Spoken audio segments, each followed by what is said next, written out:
Assalamualaikum semuanya, selamat datang di channel Brutal Fighter. Charles Oliveira yakin akan sukses meraih gelar dalam pertandingan ulangnya di UFC 294 melawan sang monster dari Rusia yaitu Islam Makhachev. Dengan berkata, saya datang untuk merebut sabuk saya lagi.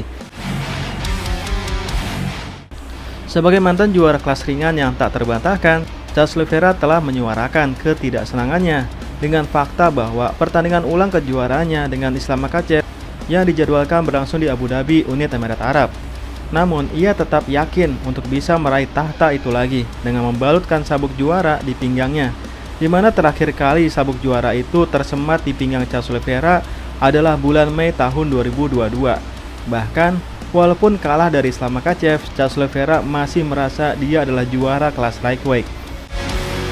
Charles Oliveira adalah mantan pemegang gelar tak terbantahkan di kelas ringan atau kelas lightweight, berhasil kembali ke kolom kemenangan pada bulan Juni lalu di dalam co-main event UFC 289, di mana sebelumnya Charles Oliveira punya 12 kemenangan beruntun di kelas lightweight yang sangat amat mengesankan dan sangat amat menghibur. Namun setelah itu Charles Oliveira dihentikan oleh Islam Makhachev pada bulan Oktober tahun lalu. Jadi tepat 1 tahun yang lalu Charles Oliveira tidak lagi menjadi seorang juara.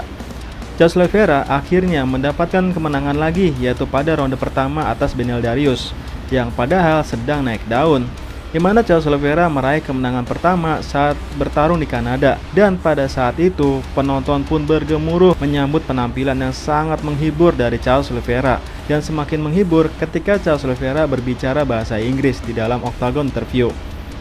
Padahal diperkirakan Beneil Dariush akan memberikan perlawanan yang sangat berat, karena Beneil Dariush punya 3 senjata, yaitu grappling yang sangat berkelas, striking yang kuat, dan kardio yang sangat baik. Tapi justru ada level yang langsung dijelaskan oleh Charles Oliveira, bahkan bahwa Beneil Dariush jauh levelnya di bawahnya. Karena begitu saja Charles Oliveira dengan mudahnya menghabisi Beneil Dariush cukup dalam 1 ronde. Maka dari itu Charles Oliveira yakin akan mendapatkan kemenangan dalam pertandingan ulangnya atas Islam Makhachev. Namun ada satu hal yang membuat Charles Oliveira merasa tidak diberlakukan adil dengan mempertanyakan mengapa pertandingan ulang gelarnya dengan Islam Makhachev yang telah lama ditunggu-tunggu harus dilakukan di Timur Tengah, di mana sang juara bertahan memiliki banyak pengikut dan penggemar di Timur Tengah. Charles Oliveira pun menyuarakan ketidaksenangannya dan mengklaim bahwa ia akan merebut kembali kejuaraan tersebut dimanapun lokasinya. Charles Oliveira pun berkata, "Anda tahu, disitulah sang juara berada," kata Charles Oliveira kepada James Lynch dalam wawancara baru-baru ini melalui seorang penerjemah. Charles Oliveira pun berkata lagi, "Dia Islam Makhachev yang menentukan di mana pertarungan berlangsung. Namun, saya akan kembali untuk merebut sabuk saya lagi." Selama masa kepemimpinan Charles Oliveira yang dimulai dengan kemenangan KO yang sangat menakjubkan atas Michael Chandler, Charles Oliveira meraih kemenangan kuncian berturut-turut atas mantan pemegang gelar sementara yaitu Dustin Poirier dan Justin Gaethje dalam perebutan gelar. Adapun Islam Makhachev sebagai pegulat sensasional Rusia ini berhasil mempertahankan tahtanya di acara utama UFC 284 pada bulan Februari tahun ini di Perth, Australia, meraih kemenangan mutlak atas pesaingnya di jajaran top pound for pound, yaitu Alexander Volkanovski. Hal itu membuktikan bahwa Islam Makhachev mampu menang dimanapun, mau di negara orang kek, negara sendiri kek, di negara Konoha kek, Islam Makhachev tetap mampu membuktikan lokasi bukanlah persoalan besar.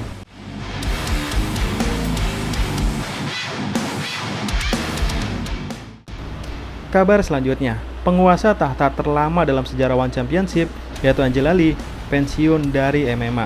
Pada hari Jumat 29 September 2023, beberapa menit sebelum acara utama One Fight Night 14 antara Stem Fairtex dan veteran UFC Seo Hee Ham, Angela Lee turun ke ring One Championship untuk mengosongkan kejuaraan atomweight dan mengumumkan pengunduran dirinya dari olahraga seni bela diri campuran. Sang legenda pun berkata, "Saya di sini hari ini secara resmi mengumumkan pengunduran diri saya," kata Angela Lee kepada penonton dari dalam Singapore Indoor Stadium. Angela pun lanjut berkata, "8 tahun yang sangat luar biasa. Saya hanya ingin mengucapkan terima kasih kepada para penggemar, kepada One Championship, kepada Chetri Sidotong selaku CEO One Championship, kepada tim saya, dan kepada semua orang. Ada begitu banyak pertarungan di dalam dan di luar cage. Hal terakhir yang ingin saya katakan adalah kepada para fighter dan semua orang yang menonton saat ini. pertarungan terbesar yang pernah kita hadapi bukanlah pertarungan dengan lawan yang berdiri di depan kita. Pertarungan terbesar adalah terjadi pada diri kita sendiri. Kita semua telah melewati banyak perjuangan dan kita semua berjuang. Dan setiap hari kita menang ketika kita memilih untuk bangkit dalam menghadapi kesulitan. Jadi terima kasih banyak, aku mencintai kalian, terima kasih.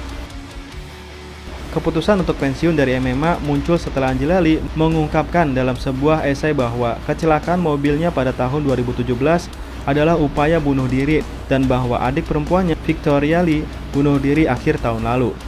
Nah, gue berfokus pada tahun 2017, di mana Angela Lee pernah melakukan percobaan bunuh diri dan juga adiknya pun justru berhasil bunuh diri tahun lalu. Kenapa gue berfokus pada kasus bunuh diri ini? Karena gue jadi paham bahwa tentu ada masalah yang sangat amat besar di dalam kehidupan Angela Lee, bahkan keluarga Angela Lee. Dan mungkin itu juga yang membuat jiwa pertarungan Angela Lee sangat mematikan. Dalam artian, untuk bunuh diri saja berani, apalagi mati di hadapan lawannya. Dan memang, banyak sekali faktor yang punya sisi gelap di balik prestasi yang luar biasa. Oh ya, buat yang belum tahu siapa Angela Lee ini sebenarnya adalah orang Kanada. Ia blasteran Cina, Singapura, dan Korea, namun lahir dan besar di Kanada. Angela Lee telah berkompetisi sejak usia 6 tahun dalam olahraga tarung, dan pada tahun 2016 ia menjadi juara dunia termuda saat ia merebut gelar kejuaraan dunia World Championship Atomweight pada usia 19 tahun. Dan dahsyatnya, Angela Lee menang bukan karena kebetulan atau karena keberuntungan, karena Angela Lee mampu membuktikan dengan mempertahankan gelarnya sebanyak 5 kali. Dan itu adalah pertahanan gelar terlama dalam sejarah One Championship, dengan total 2.703 hari pertahanan gelar. Dalam laga terakhirnya, ia gagal menjadi juara 2 divisi ketika Xiao Jinnan mengalahkannya di One di Prime Video 2. Yap, dalam buku rekornya, Angela Lee memang pernah kalah 3 kali. Tapi perlu diketahui, 3 kekalahannya itu hanya terjadi ketika ia berada di kelas jerami. Tetapi ketika Angela Lee berada dan kembali ke kelas Atomweight, Angela Lee tidak pernah merasakan kekalahan hingga akhir karirnya. Angela Lee mengatakan kepada ESPN bahwa adik laki-lakinya, Christian Lee, akan terus bertarung. Christian Lee adalah juara dunia One Championship kelas lightweight dan juara dunia One Championship kelas welterweight. Atlet berusia 27 tahun ini akan terus bertarung namun tidak di atas ring. Sebaliknya, dia hanya akan fokus pada organisasi nirlabanya Fight Story. Nah, itulah obrolan kita hari ini. Sorry banget gue jarang konten. Nah, supaya gue semangat konten lagi, tolong like dan komen sebanyak-banyaknya di video ini. Sekian dan terima kasih.